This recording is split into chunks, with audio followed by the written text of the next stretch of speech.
Doctor इला प्रसन्ना ने एक बात लिखी है, उसको भी आप समझें। वो पूछती हैं कि प्रणाम अनंत श्री जी, आत्महत्या और जीवंत समाधि दोनों के घटने में क्या डिफरेंस है? क्या दोनों में मरणोपरांत सब डिजॉल्व होता है?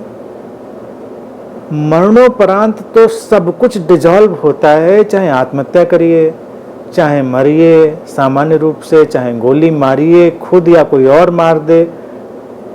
इस गलतफहमी में ना पड़े। देखिए, ये सब लोगों को समझाने का तरीका है। जैसे कहा जाता है आत्महत्या करोगे तो भटकोगे, आत्मा भटकेगी, प्रेत बन जाएगी। ये क्यों समझाया जाता है? ये एक मनोवैज्ञानिक प्रेशर है लोगों के ऊपर कि जिससे वो ये सब बातों को ना सोचें। जरा सा ये भी सोच लें कि भैया यही ज़िंदगी थोड़ी निपटा लें, मरने के बाद कहीं भूत प्रेत बन के कहीं इस पेड़ पे लटके, कहीं उस पेड़ पे लटके तो बड़ी झंझट हो जाएगी। तो थोड़ा डर के मारे ना उधर कदम बढ़ाएं, तो ऐसे समझा दिया जाता है। लेकिन होता हवाता कुछ नहीं है, वो सब कुछ डिजॉल्व होता है, साधु का भी, असाधु का भी, आत्महत्या करने वाले का भी, जीवित समाधि लेने वाले का भी।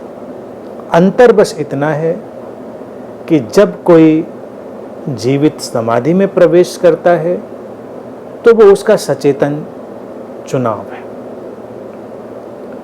जीवन पूरा हुआ, जीवन का काम खत्म हुआ, जीवन छोड़ा जा सकता है। उसके चेहरे की जो प्रशांति है, उसके चेहरे की जो आभा है, वो अलग होती है।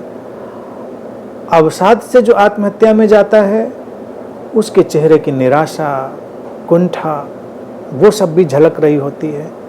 तो दोनों स्थितियां जीवन में घटती रही हैं। देखिए, पाउलो कोएल्हो की एक बड़ी अच्छी सी पुस्तक है, बड़ी प्यारी सी, अगर आप लोगों ने पढ़ी होगी, नहीं पढ़ी होगी तो देख सकते हैं।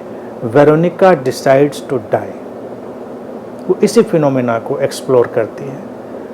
तो कभी कभी संत भी अपने शरीर को छोड़ने का निर्णय लेते हैं। जैसे स्वामी रामतीर्थ ने, देखो, स्वामी रामतीर्थ ने गंगा में छलांग लगा दी, समाधि ले ली गंगा में। आत्महत्या ही एक तरह से उसको कहेंगे, लेकिन वैसे आत्महत्या नहीं है, क्योंकि वो सचेतन रूप से उन्होंने कहा जीवन का उद्देश्य पूरा हुआ, अब मेरा कोई काम नहीं, अब मैं जाता हूँ।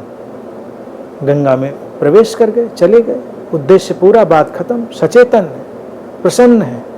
कोई जीवन के प्रति निराशा कुंठा नहीं कि प्रेमिका छोड़ गई, फिल्म फ्लॉप हो गई, दिवाला निकल गया, इसलिए नहीं।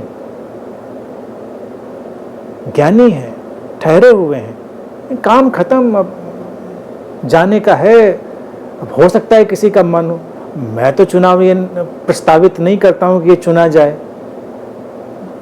मैं तो यही प्रस्तावित करता हूं, प्रपोज करता हूं कि अस्तित्व को अपना काम करने दीजिए। जब वो विदा का निमंत्रण तुम्हारे लिए भेजे तो चले जाएं, जबरदस्ती की जरूरत नहीं। लेकिन रामतीर्थ जैसे लोगों को कभी कभी लग सकता है, वो भी उनका अधिकार है। तो स्थितियां क्वालिटेटिवली, गुणवत्ता के तौर से फर्क हैं। अंत सब डिजॉल्व कर देता है, बस इतनी सी बात है।